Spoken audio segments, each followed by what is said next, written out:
First of all, what is a public record? Public records have been defined in a three-part definition by the courts based on definitions in RCW 40.14 and 4256.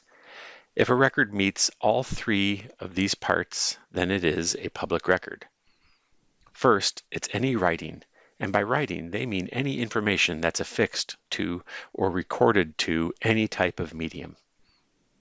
Secondly, that it is prepared, owned, used, or retained by Western.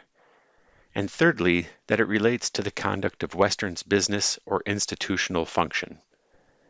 As you can see from the first part of this definition, a record includes all information formats and systems, not just traditional paper records. What matters is that it is recorded information that you are creating and using for your work as a public employee.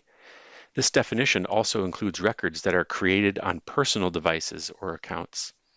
If you use your own personal device, such as a laptop or cell phone, or a personal account, such as a Gmail account, for your work at Western, you are still creating public records that are subject to public records requests and retention requirements.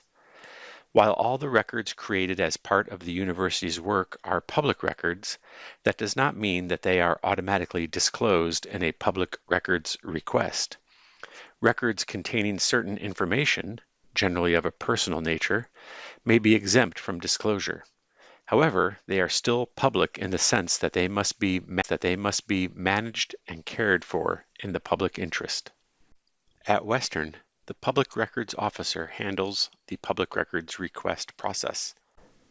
We are required to retain records for specific retention periods approved by the State Records Committee to ensure the accountability and transparency of government agencies to the public.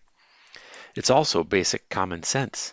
Oftentimes, we will need to refer back to records to carry out future work, and we also need records in cases of legal matters to prove whether the events did or did not occur.